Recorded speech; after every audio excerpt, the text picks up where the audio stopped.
자, 오늘 이 시간에 함께 하실 하나님 말씀은 마태복음 27장 20절로 26절까지의 말씀입니다. 대제사장들과 장로들이 무리를 권하여 바라바를 달라 하게 하고 예수를 죽이자 하게 하였더니 총독이 대답하여 이르되 둘 중에 누구를 너희에게 놓아주기를 원하느냐 이르되 바라바로소이다. 빌라도가 이르되 그러면 그리스도라는 예수를 내가 어떻게 하랴? 그들이 다 이르되 십자가에 못 박혀야 하겠나이다.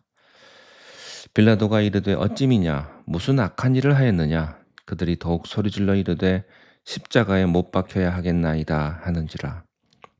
빌라도가 아무 성과도 없이 도리어 빌란이 나려는 것을 보고 물을 가져다가 무리 앞에서 손을 씻으며 이르되 이 사람의 피에 대하여 나는 무죄하니 너희가 당하라. 백성이 다 대답하여 이르되 그 피를 우리와 우리 자손에게 돌릴지어다 하거늘 이에 바라바는 그들에게 놓아주고 예수는 채찍질하고 십자가에 못 박히게 넘겨주니라. 아멘. 이스라엘 사람들 그 당시 6월절에는 죄수를 하나 사면하는 법이 있었습니다. 빌라도는 예수님을 사면하고 싶었습니다. 그러나 사람들은 사면할 사람이 예수가 아니라 바라바라고 말했습니다. 바라바는 그 시대에 가장 악랄했던 강도였습니다. 살인 강도자였습니다. 21절에 총독이 대답하여 이르되 둘 중에 누구를 너희에게 놓아주기를 원하느냐? 이르되 바라바로소이다. 이제 빌라도는 그 양심이 갈등과 고통의 영역을 지나서 현실에 타협하는 것을 볼 수가 있습니다. 23절에 빌라도가 이르되 어찌미냐? 무슨 악한 일을 하였느냐? 그들이 더욱 소리질러 이르되 십자가에 못 박게 하겠나이다 하는지라. 빌라도는 계산했습니다. 내 양심대로 할 것인가 아니면 양심을 저버릴 것인가. 만약에 양심을 따르면 어떻게 될 것인가. 아마 밀란이 일어날 거다. 그러면 나는 더 어려워질 거고 내 위치도 잃어버리고 내 모든 게 다 물거품이 될 수도 있다.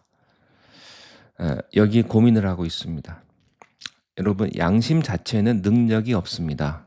나를 일깨울 수는 있습니다. 옳고 그른 것을 가르쳐주는 힘은 있습니다. 그러나 양심대로 살 수 있는 능력은 없습니다. 그러나 진리가 힘이 있는 것입니다. 마치 율법은 우리를 일깨워주고 하는 것처럼 하나님의 말씀이 힘이 있는 것처럼 진리가 힘이 있는 겁니다. 진리와 영원한 것이 힘이 있지 양심 자체가 힘이 있는 것은 아닙니다. 그래서 양심만 믿고 사는 사람은요, 언제나 타협을 하게 되고 나중에 자기가 원하지 않는 길을 걷게 되는 것입니다. 결국에 이 빌라도의 양심은 현실과 타협하게 되고요. 결국에는 양심은 마비되고 그 다음에 침묵하게 됩니다. 26절 이에 바라바는 그들에게 놓아주고 예수는 채찍질하고 십자가에 못 박히게 넘겨주었다. 마가복음 15장 15절에 보면 이 기사에 대해서 한 가지 사실을 더 덧붙이고 있습니다. 빌라도가 무리에게 만족을 주고자 하여 바라바는 놓아주고 예수는 채찍질하고 십자가에 못 박히게 넘겨주니라. 결국에 빌라도의 양심은요, 결정적인 순간에 패배하고 맙니다. 그의 사용 언도는 그의 도덕률이나 법 지식에 따라 내린 것이 아니라 그 당시 사람들의 만족을 위해서. 이건 두 가지입니다. 권력자들의 만족과 또 대제사장과 장로들의 그 만족을 위해서고요. 또 하나는 백성들의 집회를 보고 그가 백성을 만족시켜주기 위한 결정을 한 것입니다. 우리가 살고 있는 세상의 법정이 바로 이런 것 아니겠습니까? 어쩌면 인간들의 모든 법정의 요약이 빌라도의 법정에서 이루어지고 있는지도 모릅니다. 필요하면 정의도 살인하고 필요하면 불법도 정법이 되는 그런 재판이 있죠. 우리는 이 빌라도의 양심에서 인간의 양심의 실상을 보게 됩니다. 빌라도만 그렇겠습니까? 현대의 사법부만 그러겠습니까? 아닙니다. 무언가 결정해야 되고 무언가 힘을 가지고 있는 사람, 그것이 정부든 학교든 어떤 기관이든 모든 곳에서 이런 일들이 일어나고 있는 거죠. 누가 누구를 정죄할 수 있겠습니까? 우리가 어떤 사람을 한 면으로 보면 그가 도덕자일 수 있지만 또 다른 면으로 보면 그는 위선자일 수 있습니다. 여러분, 어떤 사람은요, 이쪽에서 보면 애국자가 될 수 있고요, 저쪽에서 보면 매국노가 될 수 있어요. 안중근 의사는 한국 사람이 볼 때는 영웅이지만 좋은 분이지만 일본 사람 볼 때는 기분 나쁜 사람 아니겠습니까? 그것이 우리가 세상에서 말하는 정의요, 세상에서 말하는 양심이요, 세상의 도덕률이라는 것입니다.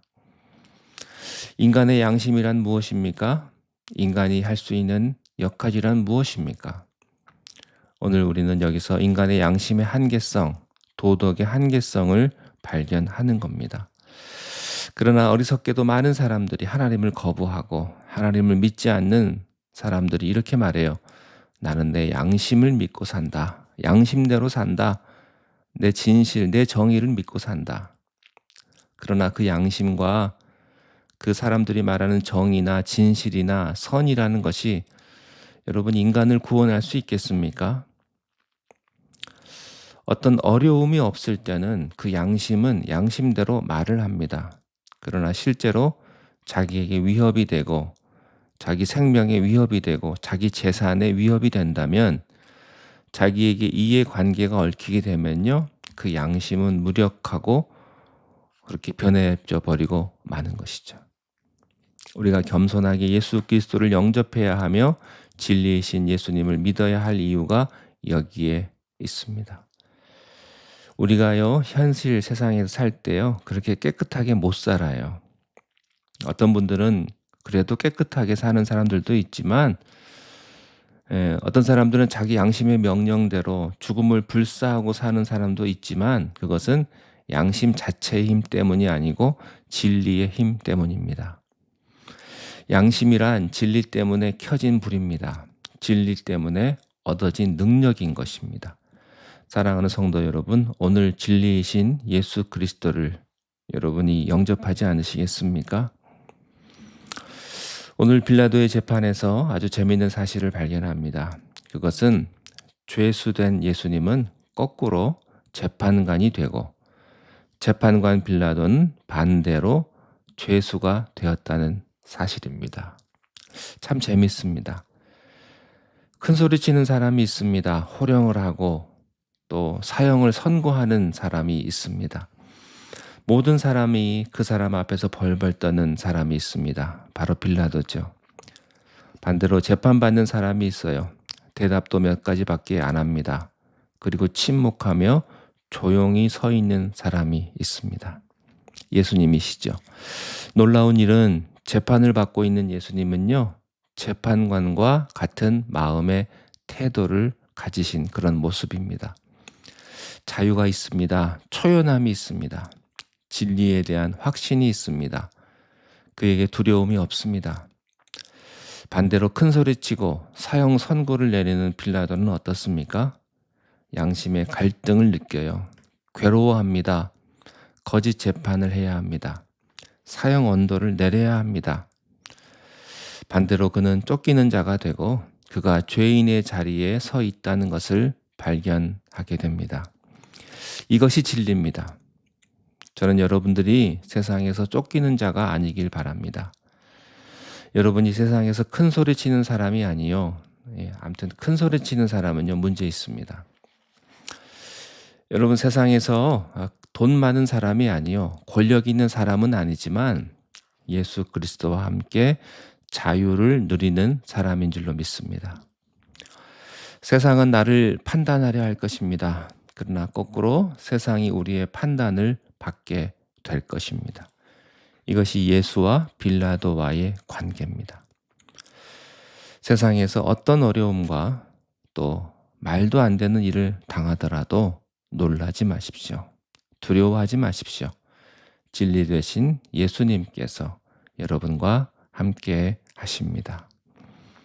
기도하겠습니다. 하나님 아버지, 우리가 이 빌라도의 재판을 통해서 인간의 양심과 도덕과 선의 한계를 보게 됩니다.